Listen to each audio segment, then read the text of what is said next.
Hola, mis emprendedores de la felicidad. Sean todos bienvenidos a una nueva edición de ebookies.com. ¿Es correcta la teoría de la evolución? ¿Prueba esta que Dios no existe? Algún tiempo atrás tuve un acalorado debate con un ateo sobre las repercusiones de la teoría evolutiva de Darwin. El hombre sostenía que la evolución prueba de manera definitiva la no existencia de Dios. Por mi parte, yo argumentaba que la teoría de la evolución no se puede utilizar para probar la no existencia de Dios y que, por si esto fuera poco, la misma teoría tiene fallos bastante serios. La gente da por sentada la teoría de la evolución y la toma como si fuera un hecho científico completamente comprobado. La verdad es, no obstante, todo lo contrario. La teoría está llena de huecos que la ciencia no ha podido tapar. Esto no quiere decir que la teoría sea del todo incorrecta, pero ciertamente tampoco es del todo correcta. Dividiremos el análisis en dos partes, dos preguntas esenciales que resumen toda la cuestión. El primer interrogante que debemos contestar es el siguiente: ¿es correcta la teoría de la evolución? Una vez tengamos respuesta a esta pregunta, procederemos con la segunda cuestión. ¿Prueba la evolución que Dios no existe? En este video intentaremos dar respuesta al primer interrogante, es decir, dilucidar si la teoría de la evolución de Darwin es correcta. El segundo planteamiento, sobre las implicaciones teológicas de la evolución, lo analizaremos en el próximo video. En primer lugar, necesitamos una definición. ¿Qué es la teoría de la evolución? Charles Darwin fue un naturalista británico que propuso la teoría de la evolución biológica por selección natural. En el año de 1850, Darwin escribió un controversial libro titulado El origen de las especies. En dicha obra, Darwin postulaba ciertas ideas básicas. En primer lugar, sostenía que las especies cambian con el tiempo, dan nacimiento a nuevas especies y comparten ancestros comunes. A esta idea la llamó descendientes con modificación. En segundo lugar, Darwin afirmaba que el mecanismo de la evolución es la selección natural. La idea de la selección natural se puede resumir así. Debido a que los recursos son limitados en la naturaleza, aquellos organismos que posean características ventajosas terminarán por conservarlas y heredarlas a sus descendientes. Los organismos más fuertes, a su vez, tendrán mejores opciones de reproducirse y heredar las características favorables a las siguientes generaciones, haciéndolas más robustas y resistentes. La selección natural hace que, con el tiempo, los organismos se adapten y estén mejor equipados a las condiciones de sus ambientes. En tercer lugar, Darwin aseguraba que las características favorables se transmiten a las siguientes generaciones a través de pequeñas mutaciones, pequeños cambios en el ADN que se transfieren de generación en generación. En definitiva, estas ideas resumen la esencia de la teoría de la evolución de Darwin. Pero, ¿son correctas? La verdad es que la hipótesis evolutiva está llena de inconsistencias y huecos, pues existe mucha evidencia científica que la contradice. Muchos científicos de renombre, expertos en sus respectivas áreas, encuentran cada vez mayores problemas. Entre estos científicos se encuentran profesionales como paleontólogos, genetistas, geólogos, químicos, biólogos y físicos, entre otros. Si nos pusiéramos a discutir la cantidad de evidencia que contradice la evolución, no terminaríamos el video del día de hoy. Por lo tanto, y sin entrar en muchos detalles, me limitaré a dar una breve explicación de las evidencias más importantes. Inconsistencia número 1. No existe un ancestro común.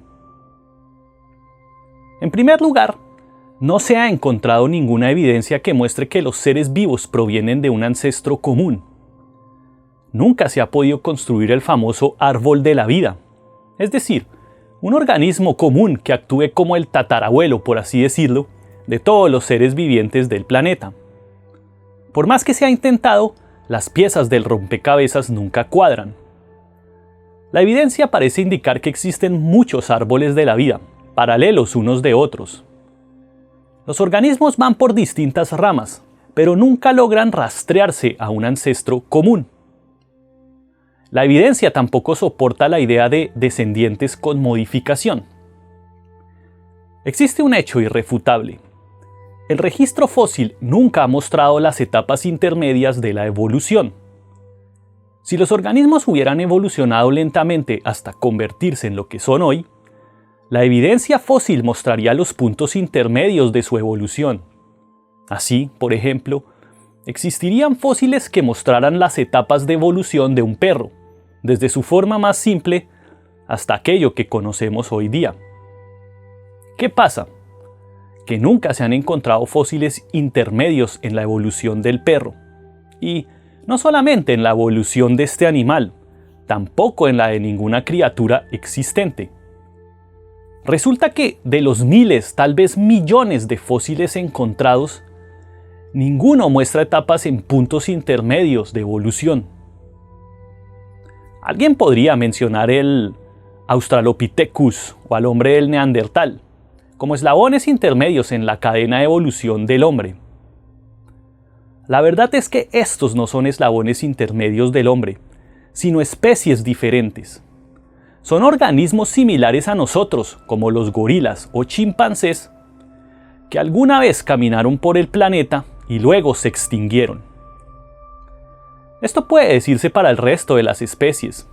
Existen muchos organismos semejantes, pero ninguno de ellos es un eslabón intermedio en la evolución de otros. ¿No es extraño? Tantos fósiles encontrados para que ninguno muestre las etapas intermedias de evolución. ¿Qué muestra el registro fósil entonces? Animales completamente formados, que carecen de esas supuestas etapas intermedias. El registro fósil evidencia una explosión súbita de especies. Este fenómeno se conoce como la explosión cámbrica, una especie de Big Bang biológico, en donde todos los organismos vivos aparecieron de manera súbita y repentina. Los registros fósiles muestran que las especies han aparecido en franjas, por así decirlo, a lo largo de la historia, sin ningún tipo de puntos intermedios. Estas evidencias contradicen el primer pilar de la teoría de la evolución, que existe un ancestro común y que todos los organismos vivos se han creado a partir de descendientes con modificación. Pero, ¿qué se puede decir de la selección natural y las mutaciones? ¿Podrían estas explicar el origen de la vida y de los organismos actuales? La respuesta es negativa. Inconsistencia número 2. El experimento de Miller-Urey es incorrecto. Los evolucionistas sostienen que la vida se creó a partir de una sopa primordial, un caldo de cultivo químico que existía en la Tierra primitiva hace 3 o 4 billones de años. El famoso experimento de Miller-Urey, desarrollado por Stanley Miller y Harold Urey en 1953, se supone que es la prueba definitiva de que la vida surgió de aquel campo de cultivo primitivo. Miller reprodujo las condiciones de la atmósfera primitiva para crear aminoácidos, los bloques básicos de la vida. El experimento fue exitoso y el hombre logró producir aminoácidos en el laboratorio. ¿Cuál es el problema entonces? El problema es que los científicos han probado que la atmósfera primitiva de la Tierra no se parecía en nada a la propuesta por Miller. Hoy en día se sabe que la atmósfera primitiva es muy diferente a la del experimento de Miller-Urey. Si Miller repitiera su experimento con las condiciones reales de la atmósfera primitiva, jamás habría obtenido aminoácidos. En la actualidad, el experimento de Miller-Urey carece de validez científica. Inconsistencia número 3. Es imposible crear el ADN por selección natural. La teoría de la evolución establece que la vida se ha creado con pequeños y escalonados cambios. Esto suena muy bonito, pero la verdad sea dicha, a nivel molecular esto es simplemente imposible. El ADN nunca pudo haberse formado por pequeños y graduales cambios a través del tiempo. ¿Por qué razón? Lo explicaré con una analogía. Imagina que las instrucciones para crear una máquina reproductora de DVD se encuentran, paradójicamente, en un DVD. ¿Entiendes el problema? Esta es la misma situación de ¿qué fue primero, el huevo o la gallina? Para crear la máquina necesitas las instrucciones contenidas en el DVD, pero desafortunadamente no puedes reproducir el DVD porque no tienes la máquina reproductora. El DVD representa las moléculas de ADN y la máquina reproductora de DVD representa la maquinaria celular necesaria para leerlas y convertirlas en proteínas. En la célula, la maquinaria para procesar la información genética está codificada dentro de las mismas moléculas de ADN. La única manera para que esto funcione es que ambas cosas, tanto las moléculas como los sistemas de transcripción, se hayan creado de manera simultánea y coordinada. Es decir, que una se haya creado con conciencia de la otra, pues se trata de dos sistemas interconectados que necesitan trabajar en conjunto. Si apelamos a la idea de Dios o un diseñador inteligente, esto se puede explicar sin ningún problema. No obstante, para la evolución, con sus hipótesis de cambios graduales y accidentales vía selección natural, es sencillamente imposible. Se supone que la evolución, como la pregonan los científicos, ocurre de modo aleatorio, sin que la guíe una conciencia inteligente. En consecuencia, los pequeños cambios graduales de la selección natural en forma de mutaciones deben ser capaces por sí solos de producir la complejidad de la vida. Esto es imposible para el proceso de codificación del ADN. La complejidad irreducible de los sistemas, como en el ADN, implica planificación y visión a futuro. Saber de antemano cómo una parte del sistema interactuará con otra. ¿Cómo puede una evolución a ciegas y sin ser guiada por una mente inteligente realizar esta proyección hacia el futuro? Solo los evolucionistas lo entenderán. Inconsistencia número 4.